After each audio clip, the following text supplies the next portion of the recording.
Fallout Equestria, Project Horizons. By Somber. Chapter 9, Stone. There was no talking. There was no smiling. There were only rocks. I am not a smart pony. I've said it before. Others know it. I'm impulsive, immature, reckless. I know two very smart ponies. P-21 taught himself picking locks and hacking terminals when he wasn't even supposed to be allowed to read. He somehow convinced duct tape to break just about every rule for fraternization and teach him the skills he'd need to eventually escape from the stable. Morning Glory was a medical technician of the Enclave. She was younger than me, and she was already working for the only ponies who seemed capable of designing anything new. She could discern injuries and administer drugs at the drop of a feather. She'd even begun researching reasons behind the mental degradation and psychotic tendencies of raiders by analyzing their brains. Me? I shoot things. It's not an intellectually demanding job. In fact, I'm pretty sure it's one of the top 3 most common skill sets in the wasteland. It involves a steady horn, a wanton disregard for personal injury, and lots of ammunition. When shooting things is insufficient, then I swap to bashing things with a heavy metal stick. The effectiveness of both methods varies greatly from situation to situation. For instance, when I'd ignored the warnings of a young filly, both proved woefully inadequate in preventing her from being torn in two. So I have come to accept that I am not, nor will ever be, a smart pony. Thus, when P-21 and Glory state that I was an absolute idiot facing down 5 farm ponies almost unarmed and unarmored, I can only conclude they are right. When they elaborate that I should have involved them because my safety matters to them, I likewise can only assume they know something I'm missing. There's just one catch. It seems that with 2 events I had somehow placed a rather gargantuan bounty on my head. The simple act of cutting my head and pit buck off and presenting them to one reaper named Diaz would earn a staggering amount of wealth. Capturing me alive would double that amount, presumably so that Diaz could take his time torturing me and violating my anus. He's that kind of pony. P-21 would have me kill any and all would-be bounty claimants. By attempting to take my life, he says, they have forfeited theirs. Eye for an eye. Hoof for a hoof. Every pony ends up blind and lame. I can't do it. Those 5 ponies weren't Diaz. They weren't monsters. They had a need for the money, same as any pony. I could have killed them easily. Playing it back in my head, it wouldn't have taken much. They'd hoped to take me unawares, and alone. A lucky shot in the night. Was I wrong to let them live? Morning Glory is put out with me for quite another reason. In facing said threats alone, I somehow violated one of the tenets of friendship. One of us faces a threat, we all face it. That is apparently a rule of friendship. Trying to protect her was wrong. Better she stand beside me like she had fighting the dragon mutants. She wants to be there when I fight monsters. When I face bounty hunters. When I murder a room full of traumatized children. Doesn't she realize I'm not a good pony? I'm not a hero. I'm just trying to do better, because everywhere I look I see things getting worse and worse, and the only thing that makes any sense is trying to make it better. Old Haw said Big Macintosh was a hero, because he would have given his life for any pony.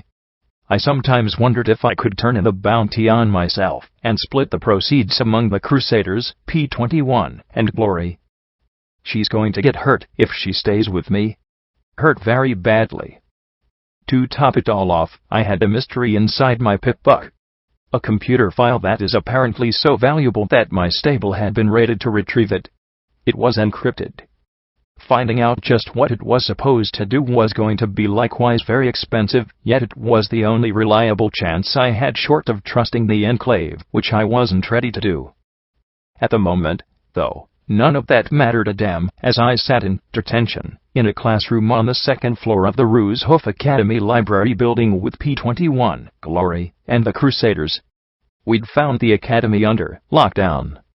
I didn't want to speculate on what had happened to any students caught in the lockdown 200 years ago, but at least there weren't a lot of bones in the classrooms. Bronco sentries patrolled the academy perimeter, and so far no bounty hunters had faced the metallic protectors. The 7 of us had stumbled onto the grounds and been ordered to report to the office or face immediate vaporization. I had to admit, I considered the shooting option first and second. But the fact was that the academy buildings were the closest and largest structures to Brimstone's Fall, and if we started shooting it'd not only draw attention, but also take away a layer of protection I could use right now. The 7 of us had been taken in to see acting Dean Hardy, one of the spidery levitating style robots. The office was a complete disaster area, which was actually pretty typical given that Equestria, as a whole, was a complete disaster area. A skeleton lay in the corner with a bullet hole through its skull. "Please explain why you are breaking lockdown procedures, Miss A." Buzz, click, whir, and beep. I looked down at some of the yellowed papers on the desk, scanning them for a name. "Marigold," I supplied, and seizing on a sudden whim I threw my hooves around P21, who went to Fazrock.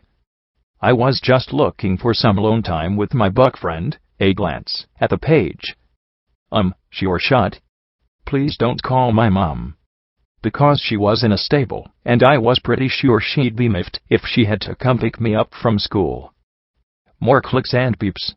"Miss Marigold, this is the 3rd infraction for fraternizing with male students you've made within 200 and BZZZT years.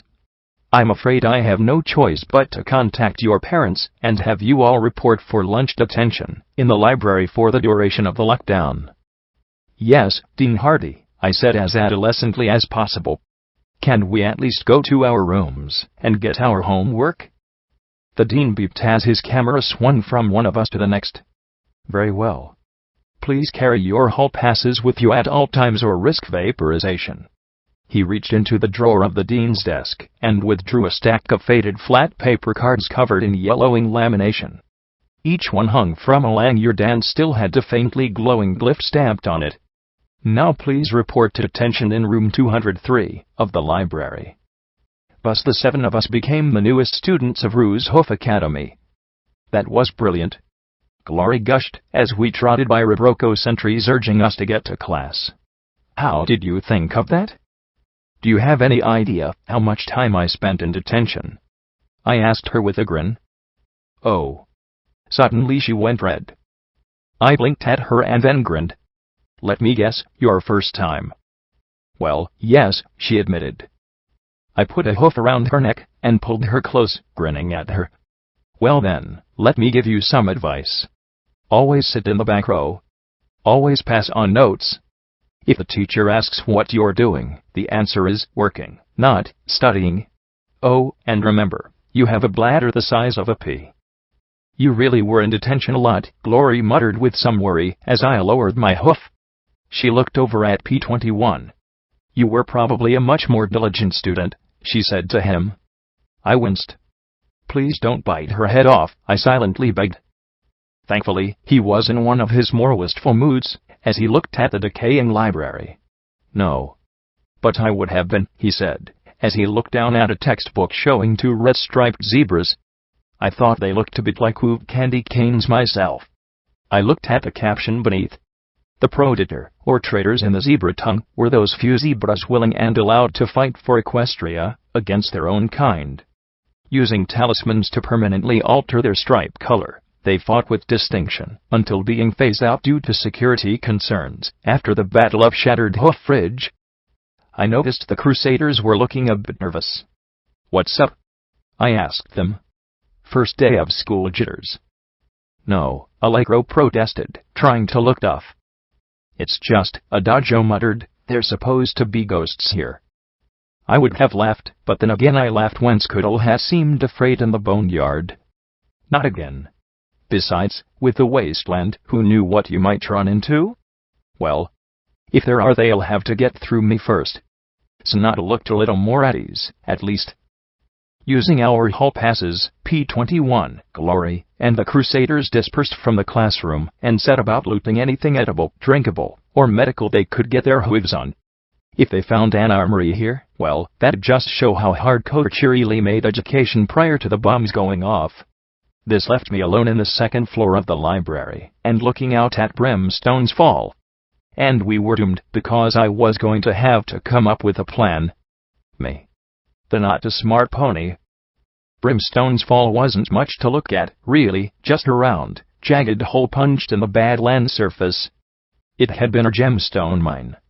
Then, during the height of the war, a dragon had fallen right on top of the mine workings. The Shadow Bolts, Pegasus strike force, along with heavy ground support, slew a powerful dragon allied with the zebras, but hundreds of soldiers had died before the dragon perished. I knew all of this because there was a framed news article hanging next to the window. In 200 years it hadn't changed much. It lay right beside rail lines stretching to the southwest, towards Philadelphia. On the surface were a large administration building, and 2 long barrack-style houses. Since I didn't see any slaves, I assumed that they had to be quartered underground. 2 nested chain-link fences topped by razor wire surrounded the whole, and the 3 buildings, with a guarded hoof bridge built over the rail spurs, where they passed through the fences. A chain-link gate blocked the space under the bridge. Maybe we could find... What the fuck? I stopped and stared at the corner of the room. Had something just moved? One of the Crusaders playing a trick on me? My mind finally cracking. Slowly, I rose to my hooves and checked my EFS. Nothing. My eyes scanned the room slowly, itching like crazy. "Hut," I muttered. Nothing at all. Bullshit. In the wasteland it's never nothing. I put my back to the wall until the others returned. It happened again, I swear, that I'd seen some dingy papers shift on their own right before the 6 entered the room. I rubbed my eyes, but then the others were inside. "You okay?" "You look spooked," P-21 said concernedly before he tossed me a sparkle cola. I caught it with my magic hand, deftly popped the top. It was warm, but it was sparkle cola. "Yeah. Just trying to figure out how to get in there," I said, as I scanned the mine once again for some chink in their defenses. The guards moved in 3s and 4s. There wasn't the slightest bit of cover to use to approach from the ground. And then there were the neighbors. Along the highway between the mine and the road was a strip mall. Most of the shops seemed more or less intact, and there was a large gathering of ponies there. At least 20 or so. "Allegro? Who's that?"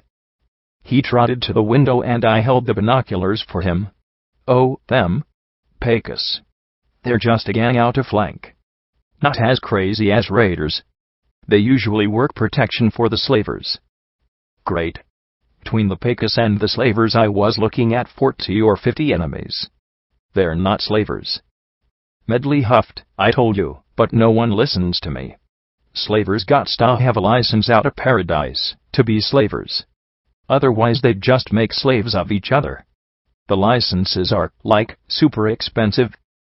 "Explains why they could afford my bounty," I said, as I pursed my lips. Then I frowned, as I watched a train come out of the mine. It was only 4 cars, which were being hauled by a dozen slaves, as a slaver liberally lashed them with a whip. To my amazement, I saw several zebras among the slaves. I supposed slavers couldn't be choosers. The train slowed to a crawl as it passed under the bridge, the guards above sweeping their weapons, while 2 ponies checked beneath for escapees. Once past the checkpoint the train started to crawl towards Hoofington. "Where are they going?" I asked. "Tracks lead to the tunnels. Ain't safe down there. Ghouls and worse." "Not sure where they go past that," Allegro said with his own curious frown. I chewed on a hoof as I looked down at the strip mall again. If I attacked the mine, then the Pecos would reinforce the slaver guards. If I attacked the Pecos and lived, then the mine would be alert. I looked from pony to pony. They all wore cowpony hats and leather jackets, with some twister or tornado patch on the back. Better yet, this gang was co-ed. I smirked. "Hey, P-21. Think you can sneak down there and snag me a hat and jacket?" "Why? What are you planning?" he asked with a frown. "Something not too smart. Well, if we're going to be stuck in detention all day, at least one of us needs to be in a gang." It took P-21 quite some time to get the garments I needed. That was fine. I asked the Crusaders for every bit of trivia on the Pecos I could. The gang had muscle, pride, ambition, and not much else going for it. Not quite a joke, but definitely a long way from the top of the gang food chain. The sun was just starting to set when the train returned. Lots of empty boxes and crates. Apparently the trade was all one way. Did the gems go back to paradise or somewhere else? As I waited, Glory and the Crusaders went to look for more supplies. That left me alone with my thoughts. The plan wasn't quite together yet. I wanted the slavers out of operation, but niggling questions kept popping up. What'd stop another band from returning to the mines? I could blow the mines, assuming P-21 had the skills, and the mine had the dynamite. What about the slaves that had nowhere to go? Sending them to Stockyard was hardly a sure bet, and sending them anywhere else would be making them bait for raiders, or more slavers. And I was not alone. I could feel it. My mind went nuts, as I slowly looked around the room once more. I couldn't see anything. I couldn't hear anything. I still didn't think I was alone. I rose to my hooves, looking at the overturned desks, the bookshelves and cubbies. The teacher's desk. The teacher's desk. I trotted over to stand right in front of it with a small frown. My horn glowed as I shoved the large desk back against the wall as hard as I could. Something shimmered faintly as hooves clattered on the teacher's desktop. Then a long, thin rifle barrel appeared from thin air, pressing right against my forehead. This close, I could make out the faintest of blurs in the air. Hey. You've had hours to shoot me in the back. So what's up? No response, and that rifle continued to press just underneath my horn. I didn't blink, and somehow I doubted they did either. Then there was a blue flash and a shimmering gray cloak appeared draped around a lithe equine. A lithe, striped equine. He reached up with a hoof and brushed the hood of his cloak back to look down at me with deep azure eyes. I had to admit I was impressed and scared out of my gourd at the same time. I also didn't dare show it with the rifle to my head. He held it in his forelegs in the strangest way I'd ever imagined, yet without the slightest bit of strain, his mouth resting lightly on the trigger. I wasn't sure how he avoided falling on his face, balancing on just his back legs. "Blackjack," I said, gesturing to myself. "And I really hope I don't have to talk slow, 'cause then I'll really look dumb," I added. His voice was just as soft as P-21 on his early days. "Lancer. Name? Occupation? Hobby? Okay, Lancer. Like I said. I don't think you want to kill me. I'd rather not kill you." "Liar," he said quietly. "All ponies do. It is what you live for. Of all the shit going on in my life, you're telling me I'm going to get killed over a war that was over 2 centuries ago." "The war is not over. The remnant persists," he answered. "Right," I groaned, as I folded my hooves on the desktop, rested my chin on them, and closed my eyes with a sigh. Who is holding a rifle to whose head? Who pushed a desk rather than firing a gun? I don't want to fight you. Particularly since he could turn invisible and had a rifle longer than my body pressed to my noggin. Those were pretty impressive liabilities to overcome. I was taking a good long look at that weapon, while trying not to go cross-eyed. "You're going to make me do something stupid, aren't you, Lancer?" The sound of Glory and the Crusaders, and possibly P-21 as well, returning made his eyes dart to the door. Yup, time for stupid. My horn flashed, as I deftly depressed what I prayed was the magazine eject, while my magic ratcheted back the bolt and ejected the round in the chamber. Then I caught the shell with my magic, and beamed him right in the face with a heavy bullet. My hooves on the desk shot out and yanked his rear hooves out from under him. He recovered quickly. Damn, didn't he though? He flipped through the air, catching the fallen magazine in his hoof, and slamming it back into the weapon, as he landed on all 4 hooves. The rifle lay along his back, his tail curling around the trigger, as he sighted along the underside of the rifle. Then he felt the barrel of my shotgun press against the underside of his chin, and his eye glanced down at the glowing weapon. "I do not want to kill you," I said quietly. "But I would, and damn him if he forced me to use P-21's universal counterattack policy from here on." Lancer slowly pointed the rifle away, looking surprised for a moment. I took my gun off him. As Glory's hooves reached the door, I said loudly, "I have company, Glory. Please don't spook him. He's very good with a rifle." Glory frowned as she poked her head around the door. "Oh," she said delicately, eyes wide in shock as she laid her eyes on Lancer. Slowly he backed up, keeping his rifle roughly between the two of us. Oh, the Crusaders immediately took cover. Right. South. Like I said. I don't want to kill you. I'm pretty sure you don't want to kill me. I looked out the window and gestured to the mine with my head. In fact, I bet you're here for the same reason I am, free the slaves. He didn't nod. He didn't smile. He didn't blink. I covered my face with my hooves, groaning, "Ugh. Would you just trust me?" "I would not be opposed to seeing my people return to freedom," he finally answered. "Progress. Progress is good. Okay. South. I'm trying to get a plan together. A zebra with a gun like that would fit in very nicely. I had no clue how, but I'd like to know if he'd cooperate at all." "Do you serve the stars?" he asked me bluntly. "Why? I've never even seen the stars with my own eyes. Or the sun. Or the moon. All I've ever seen is that." I pointed out the window at the cloud layer. "Then who do you serve?" As calmly as he said it, I was pretty sure that my answer might lead to me getting shot soon. I really did not want to get shot by that rifle. Of all the ponies in the wasteland, you had to ask me a philosophical question. "You should know that I'm something of an idiot," I said, hoping for a reaction. A laugh? A smile? Nothing. Great. I sighed, closing my eyes. I don't know if there's a who anymore, but I guess I serve a what, doing better, making things better, I said, as I looked at him. If that's not good enough or specific enough, then I'm sorry.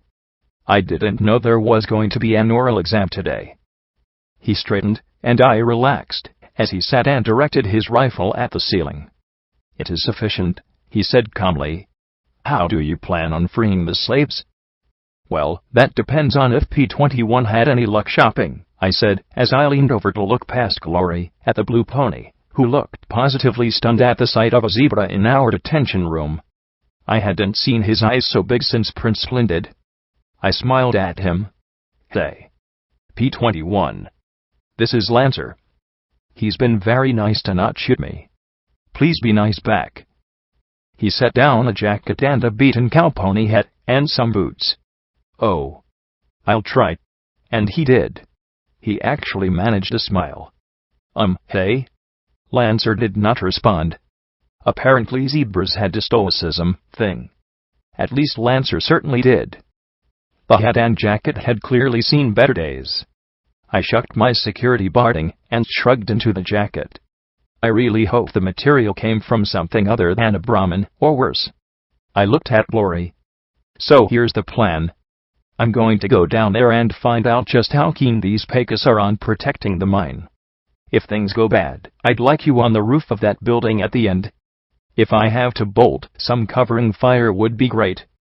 You realize that the Pecas wouldn't blink at killing you for the bounty, right?" P-21 asked. I heard them talking. Apparently the only thing keeping them from running off looking for you is their deal with the mine. I could use that as a plan B, if I had to.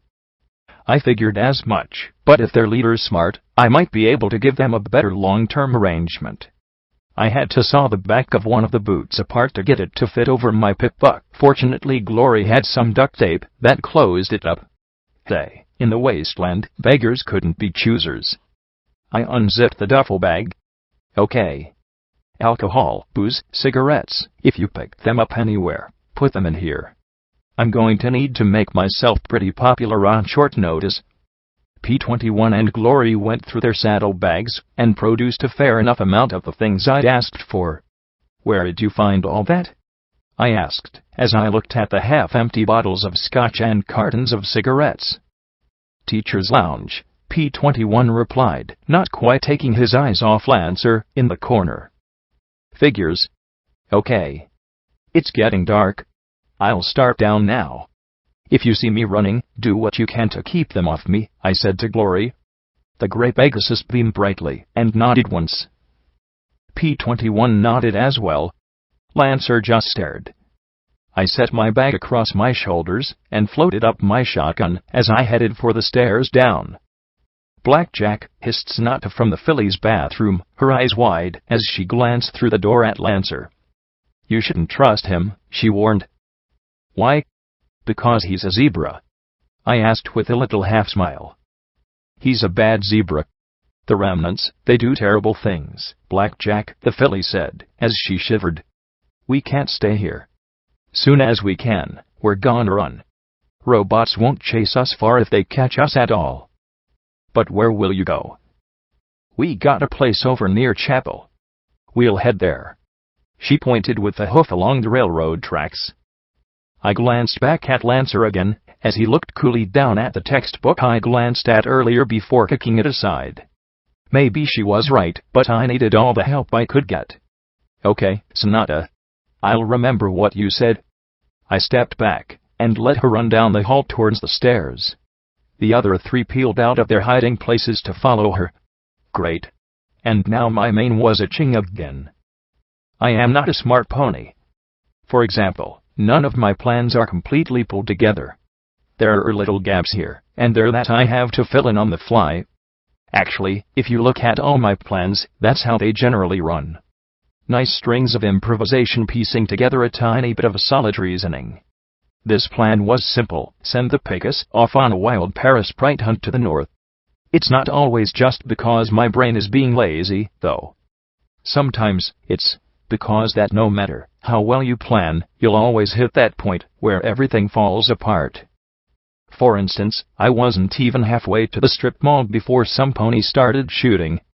Again, it wasn't me. And again, it wasn't at me.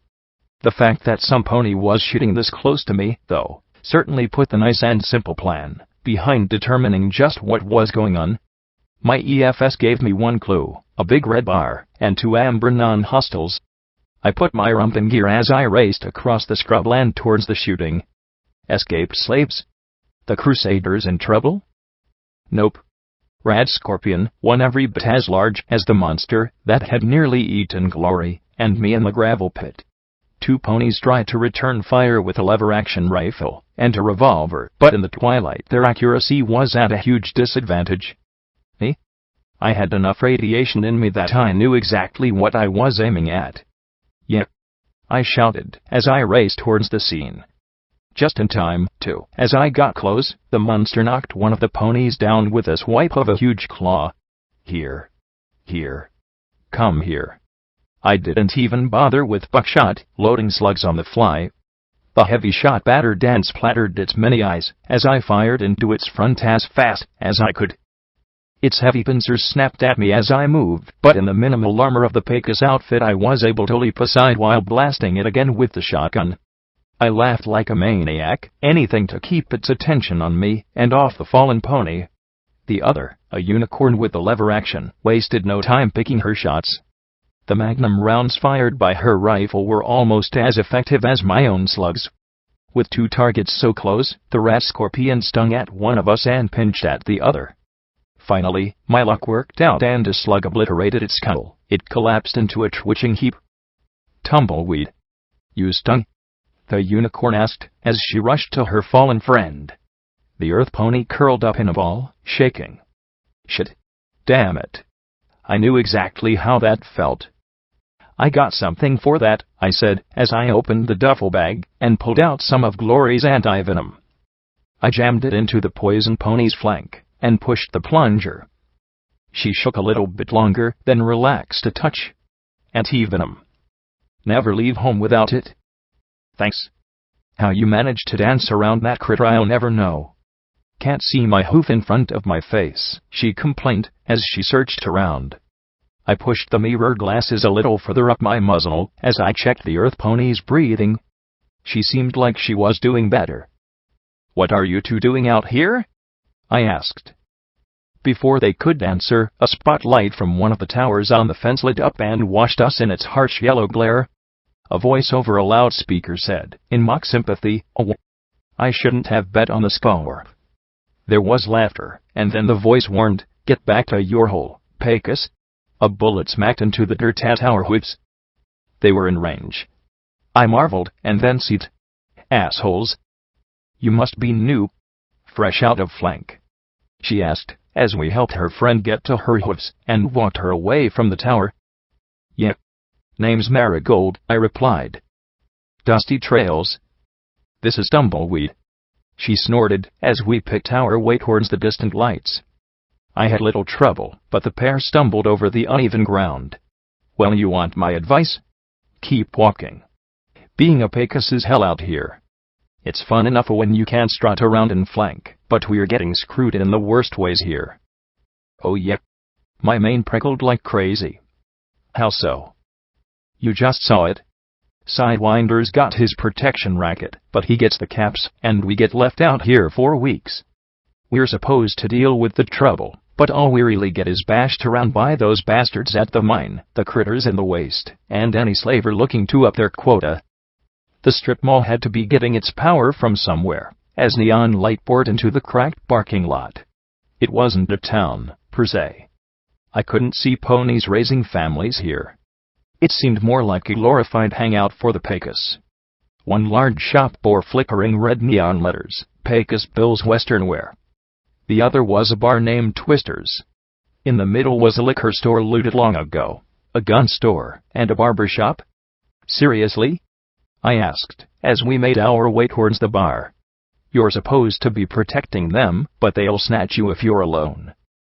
"Yup. We're not licensed with Paradise, so better not be near them and on your lonesome.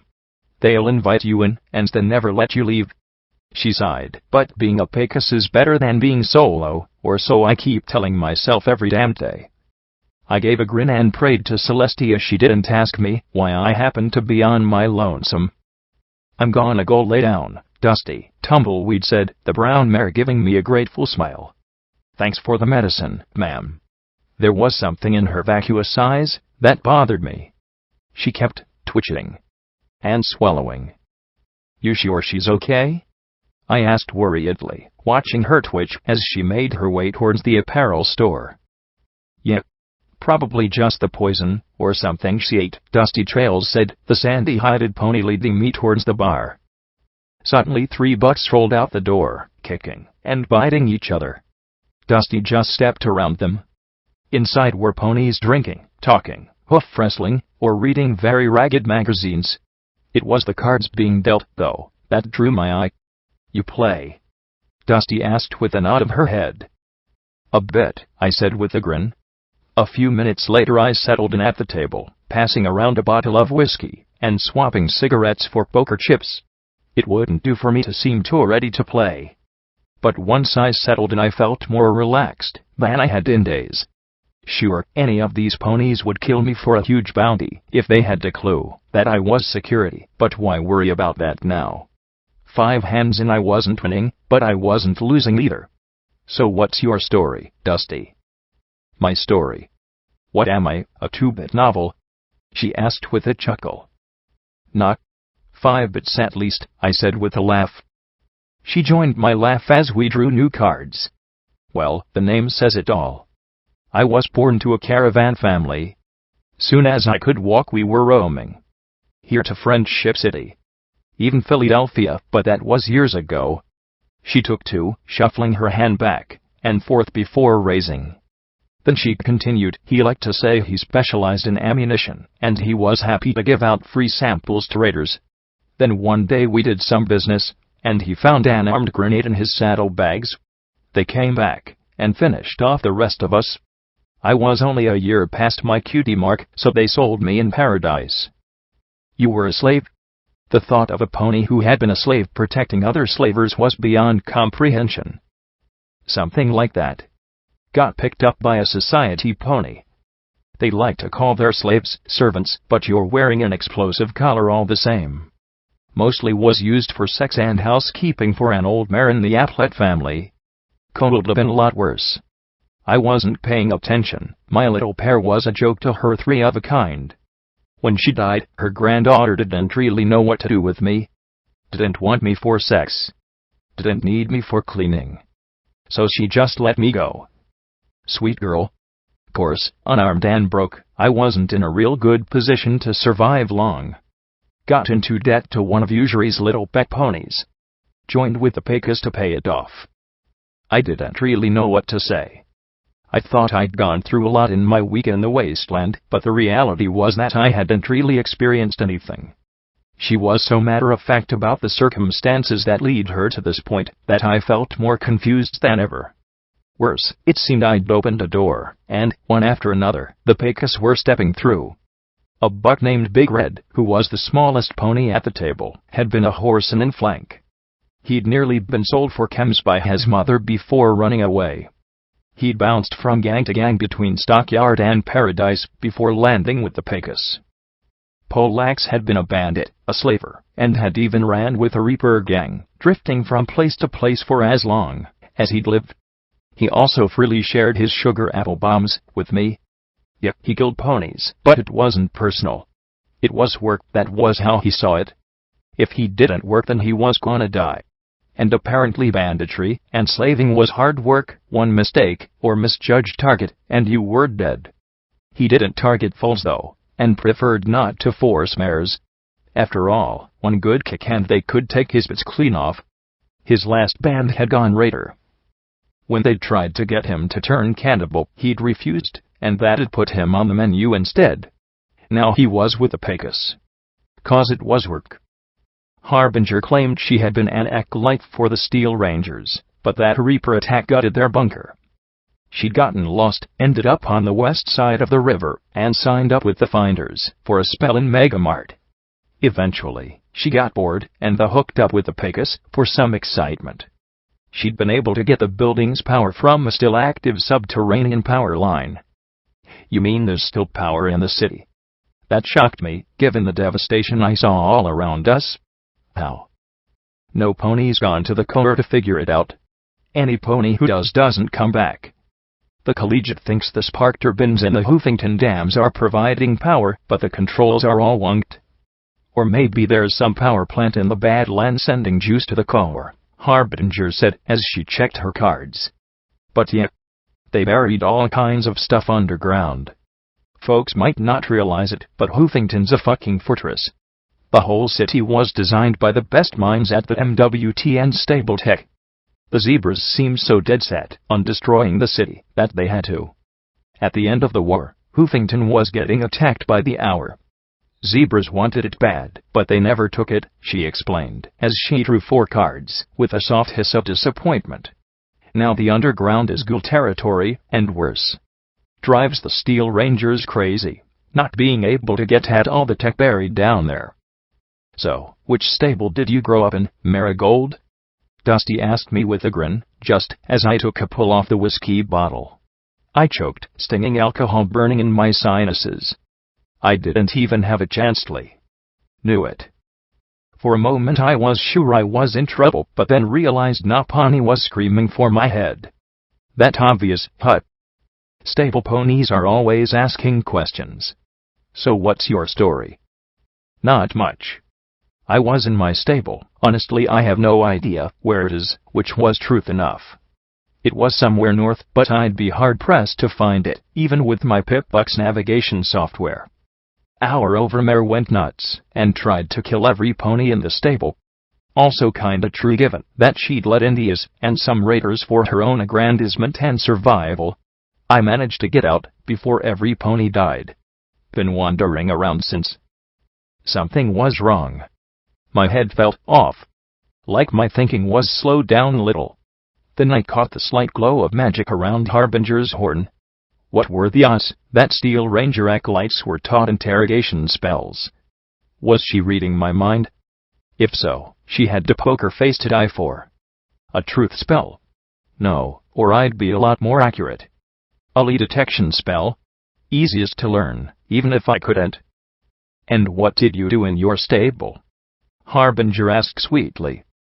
I gave a non-committal shrug. Honestly, as little as I could. Played cards mostly. 99 was all about the overmare, so as long as I didn't cross her I was in the clear. Technically true. I hope that it was at least true enough for her spell. Since Harbinger looked disappointed, I assumed I'd squeaked by. So why would you join the Pecos? Dusty asked me. Technically I hadn't. I don't know really, I said, thinking. If I had to join the Pecos, why would I? Then I looked at the bottle of whiskey, the cards, and the ponies around me. Guess so that I wouldn't be lonely anymore. Have a life like I did in '99.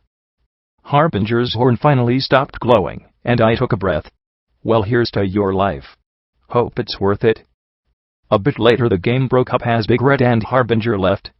I needed a little bit of air, so I stepped outside and into the faint drizzle. Not even really rain. I looked down at my hoofs. Was there still power underneath me? Even after 2 centuries, and the bombing? Hoofington was like a country within a country. Lots of secrets are buried here. Hoofington's a fucking fortress. I looked to the north at the faint green glow in the distance. Secrets? Why did it feel like EC-1101 was burning a hole in my leg? A buck lay on the porch outside Twisters, his muzzle pressed into a filthy plastic bag reeking of dung. He inhaled deeply over and over again, twitching. Dusty caught my look and chuckled. Yep.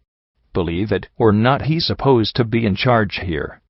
Poor jackass is so hooked on Dash that he's trying to get a buzz from huffing Brahmin shit. Can't he do that? I asked in a tone of disgust. Nope, but it doesn't stop him from trying, Dusty said, closing her eyes and letting the rain play along her sand-colored face. So, guess you're not one of Sidewinder's more clueless spies. You thought I was a spy? Showing up in the middle of the night. Asking questions, like you do. You're something, Dusty said with a grin as she looked up at the clouds. Not a bad night. Didn't get eaten by Razcorps. Got new Pecos that's decent at cards. What more could a mare want? A life of her own? I asked, as I looked at her speculatively. She caught my tone and looked at me. Dusty, how do you feel about slavery? Why do stable ponies ask the dumbest questions? She asked in turn with a sigh and a frown. It doesn't matter how I feel. Slavery happens. It's not even the worst thing that can happen to a pony.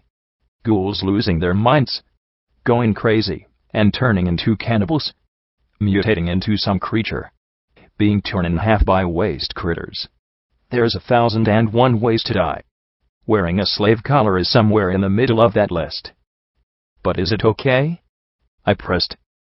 It happens. Who cares if I think it's okay? She retorted with a frown as I pressed my luck. There's nothing I can do about it. What if you could? I asked, my voice barely above a whisper. She stared at me, now looking scared. Who the fuck are you really? I just looked at her, pulling off the glasses to look straight into her eyes. She shook her head slowly. No, fuck, no, you're not, no fucking way. Yep, I am. And I'm going to do something about the mine. Just like I said I would. But I'm going to need help. I need your help. If you really don't care about slaves, then yell for the others. I wouldn't blame you. And I won't kill you. But if you do want to do something about those slaves, then help me. No, I can't, fuck, no. How the fuck can you do this? She hissed as she paced back and forth. You saved my fucking life. You saved Tumbleweed's too. She clenched her eyes shut as she sat and thumped the sides of her head. This is some fucked up booze dream and I'm going to wake up right the fuck now. I put a hoof on her shoulder. It's not a dream. It's a chance to do better. I can't guarantee it'll work. In fact, given how my plans usually go, I'd be fucking scared to death. But it's still a chance for a free life. For you. For those slaves in the mine. Dusty Trails closed her eyes, raising her face to the clouds as the rain drizzled along her muzzle. Finally she pulled off her hat and sighed as she glared at me. Fuck. The strip mall rang with shouts and cries as the Pecos scrambled to their hoofs. Security had breached their defenses, shared their liquor, bypassed their interrogation attempts, and basically pissed in every pony's faces. Now the night was filled with cries for the 100,000 bottle cap mare's head, and they scattered to the north and east in a vengeful frenzy. A lone spotlight opened up and swept across the empty buildings in an almost forlorn fashion, as if stung there had been a party, and they couldn't attend. There was such a rush for vengeance and money by those certain that security was off eastwards flank that not Pony thought to check along the railroad tracks just north of the ruined little strip mall. The sound of the nighttime drizzle, now punctuated by the occasional shout and gunshot, gave weight to the grinding of rusty wheels on rusty metal and the snap of a whip on sweaty ponies' backs. The incoming train rattled and banged its way towards the mine, the sound of the pulling slaves' hooves loud on the track, until the cry of "rocks" filled the air, and the pullers began stumbling. The whipmaster immediately grabbed a wheel next to her seat with her magic, and spun it as fast as she could. Rusty squeals filled the night air. "Move them, you worthless slugs! Move them!" The brakes were released, and the rail cars began crawling slowly along as the lead buck shoved the rocks off the tracks, and the rest continued to pull the empty flat cars forward. With only a few hundred yards to the mine spur, there was no time to build up their earlier momentum, and the cars crept slowly past the tumbled stones on the track, and onto the spur. The gate on the incoming track opened, and the cars began to pass under the bridge, spotlights slowly sweeping back and forth over the cars, and across the interior field of the yard. One or the guards gave a cursory glance underneath the flat cars, but the hard magical glare of the spotlights ruined any night vision they may have had. Once the train came to a stop, half the guards detached the slave ponies, while the rest headed to the Toolong barracks, glad for a night's rest. Apparently 3 trips in one day was exceptionally productive for them. Some of the spotlights winked out. Others turned back towards the wasteland. Carefully, the 4 of us crept out one after another. We moved quickly to the dark administration building. If I were a slave owner, I'd keep the guns as far from my own guards as from my slaves. Just inside the door was a meeting room, with 2 board guards, Lancer's rifle made soft little PFFTS, and they earned into 2 dead guards. I resolved to never, ever, annoy a zebra who could make 2 ponies dead before the first one even started falling. We moved inside before some pony spotted us. P-21 and Glory went to work looting anything potentially valuable as I made my way up the stairs. Green light shone through an open door as a pony frantically typed on a terminal. "I don't care how much Sanguine wants. I'll sell for half price if he takes that thing out of here," I heard a pony whisper hoarsely. I peeked in, but saw only a fat pony typing his message, and a filthy cobalt mare wearing a dark black collar, and chained to the wall beside the bed.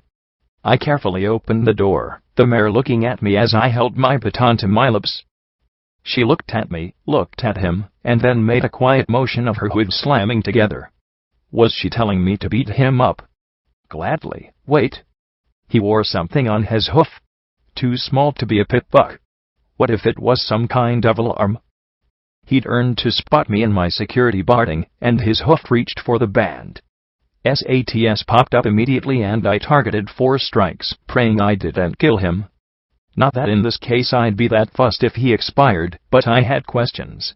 In rapid succession I slammed the baton twice against each of his front fetlocks, and was rewarded with crunches of splintering bone. He cried out, wetting himself, as though he curled up in a fetal position. "You're going to get us all killed," he whimpered as his broken legs shook. Whatever the device on his hoof was, it was a lot less resilient than my pit buck. "Isn't that line supposed to be, 'You're going to kill all of us'?" I asked, as I searched his desk and found a key to the shackles the mare wore. "He's talking about Gorgon," she said, as I freed her. "He's taken over the mine's operation. Demands huge output. I don't know what he is, but he's a monster." The mare rubbed at where the shackles had chafed her 4 legs raw. "Please tell me you can take this off," she asked, as she pointed to the collar she wore. "What is it?" I asked, looking closely with a small frown. "A bomb," she replied. Instantly I wasn't looking nearly so closely. "A bomb?" I stared at the black collar and then hissed at the fat buck. "Why the fuck would you put a bomb on someone, you screw?" The mare gave a sigh but also small smile, as she explained. "It keeps us from running away. Get too far and, boom. Can you deactivate it?" "Deactivate it?" I didn't even want to breathe hard on it. I shook my head and she sighed. "Too much to hope for." Somehow I found the prospect of fighting something That had the slavers scared witless a little concerning. "What is Gorgon?" I asked the mare as I hauled the fat, whimpering buck into her place and chained him by his back legs. "Is he a reaper?" Just what I needed, another cyber monster to get blown up by. While she spoke, I went over to the terminal and transferred what files I could onto my pip-buck. The bastard had mentioned sanguine. We were going to talk about that later. Searching his desk, I found a sack of caps and 2 glowing memory orbs. All of them disappeared into my bag. I don't know. He's strong and bulletproof, she said. I nodded as I listened. If slugs wouldn't cut it, maybe grenades. They seemed incredibly effective when used internally. He also has a spell, I guess. He looks at you and he turns you into stone. Into stone. Okay. That just bumped him above the is on the what the fuck-ometer. A few days ago I would have laughed at such a claim. 41 young ponies later I admitted he could probably do exactly what she said. South. Strong. Bulletproof. Turns ponies into stone. Anything else? He can't fly, the mare offered. I face-hoofed. I just had to ask, didn't I? I pointed at the mine boss. Please sit on him, and make sure he doesn't try anything. Downstairs I found P-21 picking at the lock of a door. A half-dozen bobby pins lay scattered around him as he grit his teeth and scraped at the lock. His blue eyes swore a death oath to this door and lock. Then there was a soft snap as the metal broke in his teeth. "Allow me," I said, as I floated the mine boss key to the lock and opened it. From the look he gave me, I'd violated some lockpicker code of ethics. Inside, however, we were greeted by quite a little arsenal. Assault carbines. Another shotgun. More ammunition that I happily dumped in my bags and let my pip-buck reorganize. There were energy cartridges for Glory, and a strange pointy pistol-like object that smelled of ozone, so I guessed it was an energy weapon. I tossed it to her as well, and she gave a little squeak as she immediately swapped out one beam pistol for the new weapon. "Do I want to know?" I asked, as I tied the carbines together to make them easier to carry across my back. P-21 clenched his eyes shut as he dropped a few automatic pistols and revolvers into his bag. I'd have to carry the ammo, I knew. Lancer watched the door, utterly disinterested in our looting. "It's a disintegration pistol. It magically breaks down the bonds," she faltered at my "I am not a smart pony" look. "Well, they do much more damage than energy beams. There's a chance it can start a chain reaction that, well, disintegrates things." "Good. You almost lost me at the word reaction," I said, as we finished cleaning out the armory. Glory spotted a medical container that had a few healing potions, but far more chems. "Just take it all." No idea if it had come in useful or not when things got rolling. "Lancer, have you ever heard of a pony named Gorgon?" No reaction. I take that as a no. "Glory?" She shook her head. "Okay. Apparently there's something here named Gorgon. He's strong. He's bulletproof. He can fly. He can turn you to stone with a look." Even Lancer looked taken aback at that. "Fuck me," Glory muttered softly, then blinked, and went bright red as she looked at her hooves. "Sorry." "That's my line," I grinned at her. "Anyway, I just wanted to warn you. He's in a mine. So dynamite and internal grenades, if we can swing it." I looked at P-21. He nodded. "Zappy zappy disintegration fun from above." Glory, still embarrassed, gave a nod. "Shoot him in the eye?" I asked Lancer. He looked thoughtful and then nodded stiffly, seeming quite put out by taking a suggestion from me.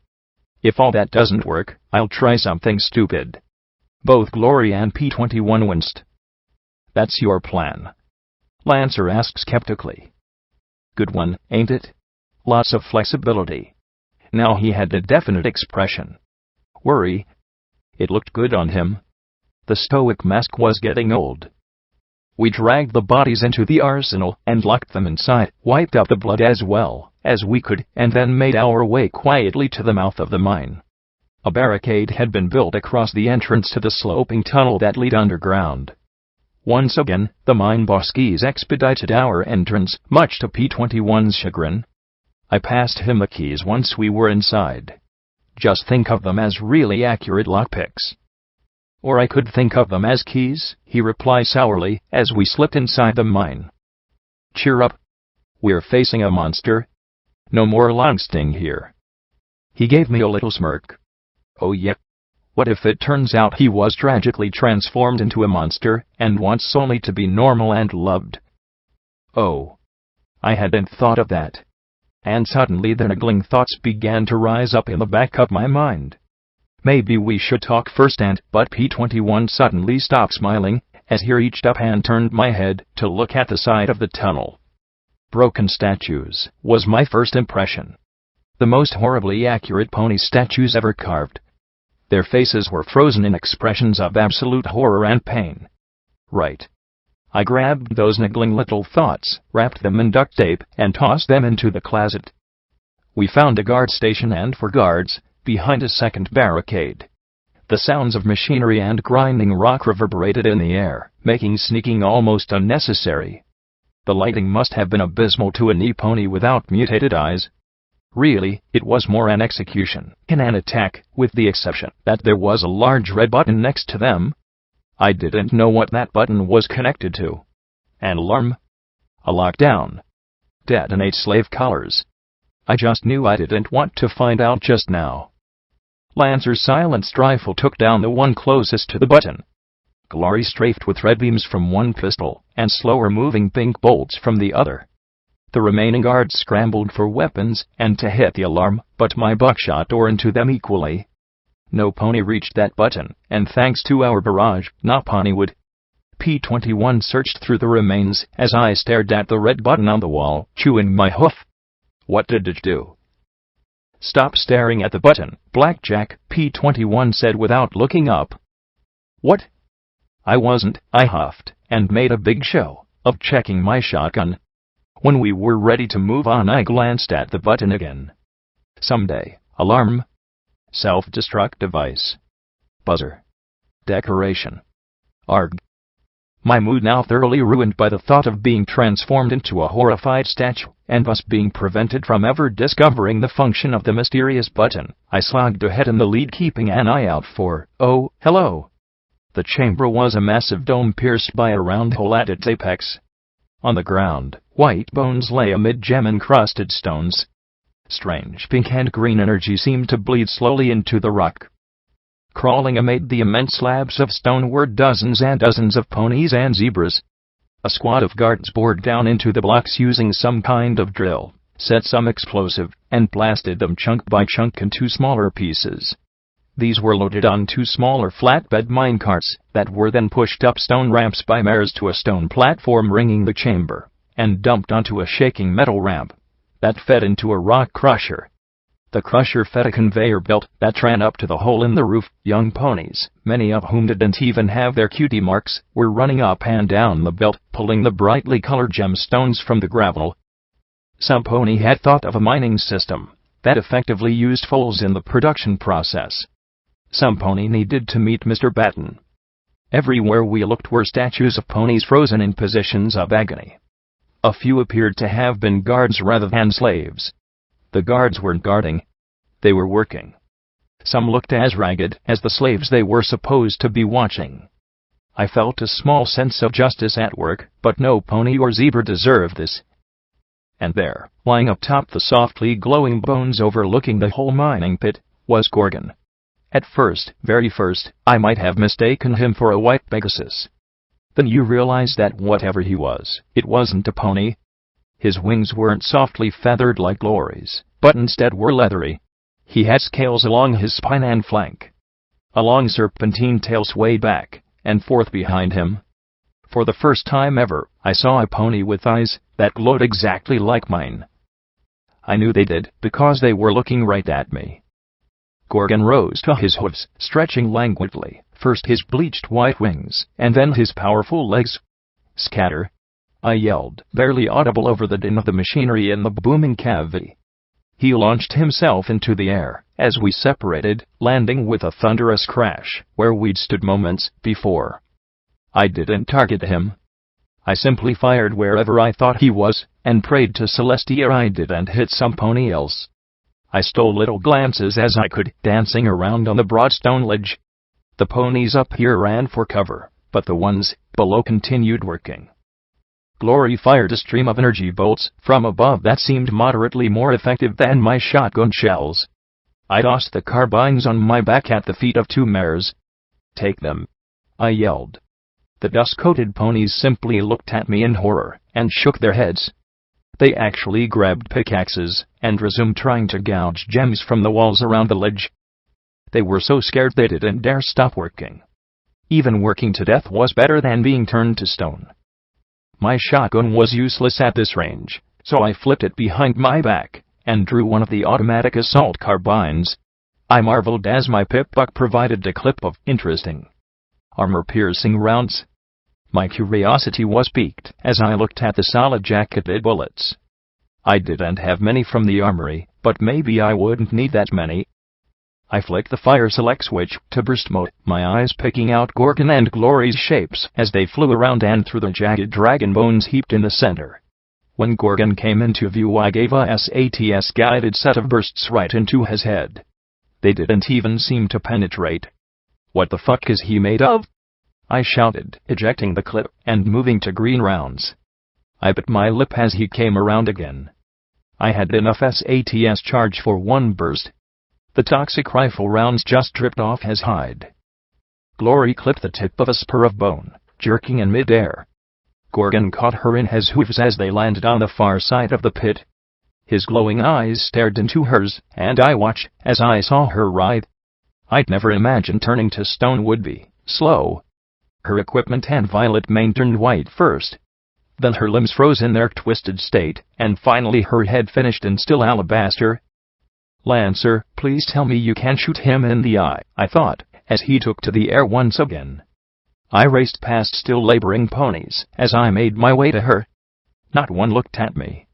Not one dared to stop working with Gorgon still alive. Some of the workers were fresh statues as well, having been turned to stone by accident for watching our fight. Suddenly I heard muffled booms over the din of the machinery.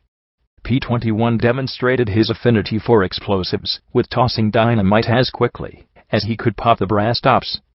When Gorgon landed and advanced, P-21 backed away, throwing mines in his path.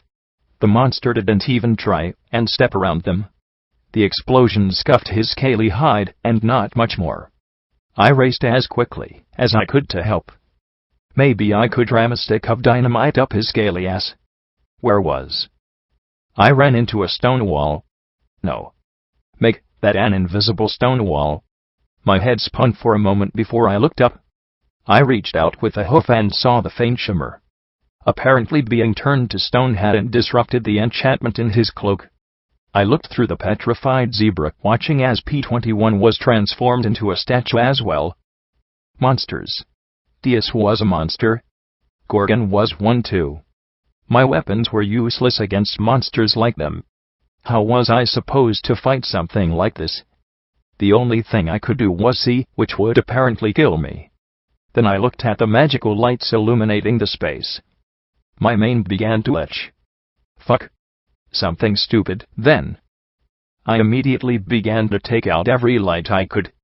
With each detonation more and more darkness claimed the interior. As darkness spread, I saw Gorgon begin searching. He couldn't see in the dark. Finally, I had something going for me. I couldn't plunge the entire room into darkness. The radiation from the dragon's remains provided some illumination. I needed some way to kill him. I looked at the pile of dragon bones in the middle of the room. They'd withstood 2 centuries of mining around them. No. I needed another edge. Something to avoid being turned into stone. Gun had been my edge against Diaz. Diaz. Oh shit. Would that work? My mane itched like mad. Diaz and Gorgon were both monsters the likes of which I'd never seen. The mine boss had mentioned sanguine. Maybe. I trotted into the gloom, hearing Gorgon's wings whoosh even over the grinding machinery. Gorgon was bulletproof, beam-proof and bomb-proof. I hoped he was as cocky as I'd be if I were him. I moved to the nearest edge, and then turned on my pip-buck, bringing the file EC1101 to the top. The letters should be a nice bright lure in the gloom. They were. Gorgon landed in front of me and our eyes met. Instantly I felt a needle stab through my eye sockets and into my body. It felt as if every inch of my body were being slowly pinched off cell by cell. I couldn't look away if I wanted to, but I could scream. See this? Sanguine wants this. I yelled right into Gorgon's face, and for the first time since the battle started, he balked. You turn it to stone and the data is fucked. I had no idea if that was true or not, but all I could hope was that he didn't know either. The sensation abruptly reversed, and I swayed on my hooves a moment. That was a sensation I'd happily avoid. I pulled out my baton as I backed till my rear hooves touched the edge. I knew there were lots of nice jagged pieces of dragon bone down there. Come on, you want it? You'll have to take my leg first. I had no idea if he could hear me over the din, but from the smile blooming on his face, I guessed he could. He charged a reckless, full frontal assault that only an impregnable abomination would undertake. I didn't swing the baton, I threw it right at his head. Whether through reflex or annoyance, he closed his eyes before he rammed into me. I know he probably planned on winging me away to tear me limb from limb. Only this time not only did I grab his scaly hide with all four hooves, I used every bit of magic I could to hold his wings in place. We tumbled end over the edge, and landed on the wide metal slide covered in rock chunks being fed into the rock crusher. Gorgon looked down at me and pulled back his foreleg, slamming it down with enough force to turn the rock next to my head into stinging powder. I didn't let go, as we rolled back and forth over the rolling, tumbling rocks. A second kick grazed the side of my head, and only the helmet Keystone had given me kept my skull from being pulped. His wings struggled for freedom as he fought to get airborne once more. I gripped him as tightly as I could, not giving him the leverage. He struggled against the flow as the angle increased. I shoved hard, forcing myself a foot or two above him. I saw the first signs of fear in Gorgon's eyes. His scream was muted by the roar beneath us as his long snake-like tail was caught in the grinding teeth of the rock crusher. Not even I could hold him then, but now I didn't have to. I kicked and shoved, and did all I could to keep him under me. No, you don't. I screamed, not caring if only Celestia heard, as rocks battered both of us. The working jaws and flow of stone pulled him down inch by inch. Griffs slammed into the teeth, and for a moment I feared he might actually break the mechanism. Then one of them caught in the pumping jaws. There was a resounding pop. I heard that scream. I stomped my hooves into his face, watching as the heavy iron jaws of the rock crusher turned red with muddy pulp. Inch by inch he was fed into the machine, and it was all I could do to keep him beneath me. I clawed up the stream of rock as the poor foals continued their labors, kicking wildly as popping fragments and flailing hooves battered at my barding. Some mechanism within gave a yank, and his chest disappeared into the gap. The teeth slammed down with a dry explosion of ribs, his mouth opening wide as bloody organs spewed over my legs. The jaws withdrew and Gorgon's glowing eyes stared up at me for one final moment, before the jaws slammed shut. His skull was just another rock. Unfortunately, now I struggled to keep out of those jaws myself. I kept imagining a great big red button marked "Emergency Shut-Off." I hated to admit it, but I was getting tired. All I would need was one rock to pin my leg or crack my head. I wondered if I'd go through as well, and these poor bastards would just keep working, never realizing the monster was dead. Then wings beat above me. I felt hooves hook in my barding. I glanced back at the glorious gloriosity of morning glory as the Pegasus lifted me from the crusher's feeder and into the air above the work pit. The conveyor belt to the surface was a ribbon of pulped Gorgon. If he regenerates from that, I quit, I said. At least, I hoped I said it. My ears were filled with endless ringing and throbbing. Glory set us down, and I saw that Gorgon's demise had finally spread to the workers. The unicorns were arming themselves with the carbines. The earth ponies took up the revolvers. I looked around for the guard workers, but saw they had had a complete change of heart after being on the receiving end. There were a few lips moving from my friends, but not petrified friends. Indeed, many of the petrified ponies were once more free to move around. Broken stone ponies, though, remained broken stone. The workers used strange hoof signals I didn't understand as we made our way up out of the pit. I enjoyed the sensation of a Med-X painkiller accompanied by a healing potion. I really could have used a sparkle cola, but given how the slaves around us appeared, it would have been crude. We reached the barricade and I looked at that bright red button with a parting sigh.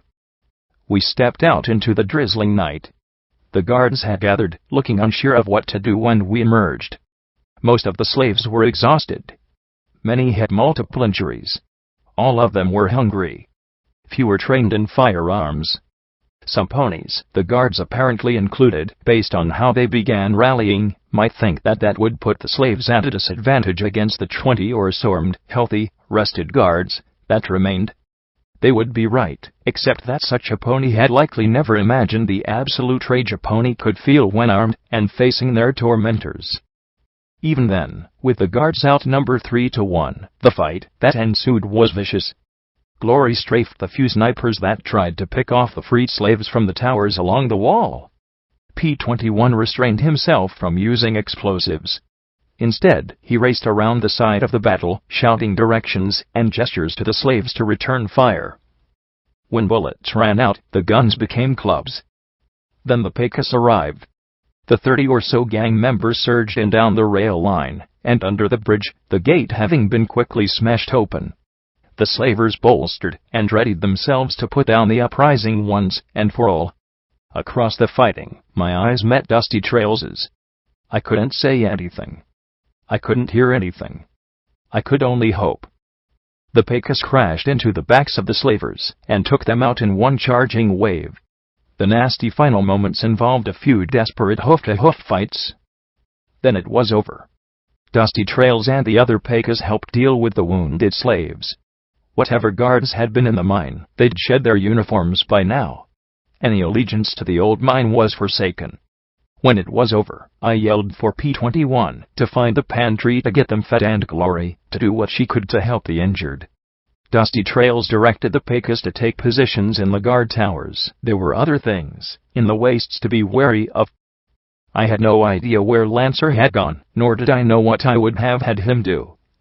The dozen or so zebras stood apart from the others, watching the development with trepidation. I rubbed my ear furiously, trying to rid it of the ringing as I approached them. Hey. Rough night, Hut. They glanced at each other and made gestures. Then I realized every single one of them was deaf. An elder buck approached, bowed formally to me, and then said in an odd accent, "We thank you. We cannot hear your words. We must read them on your lips. Well, you are free to go.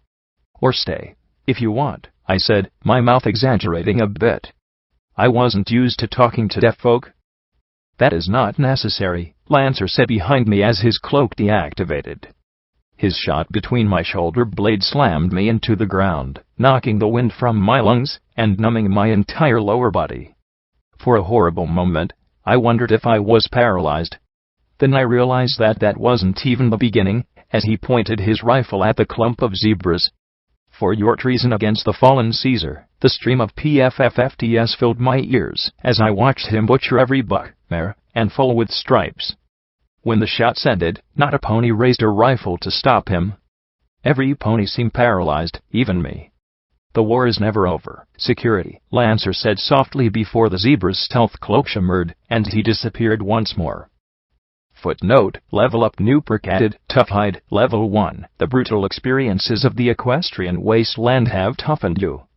You gain +3 damage threshold for each level of this perk you take. Huge thanks to Cot for creating Foe, and huge thanks to Heinz for helping me make it 120% cooler.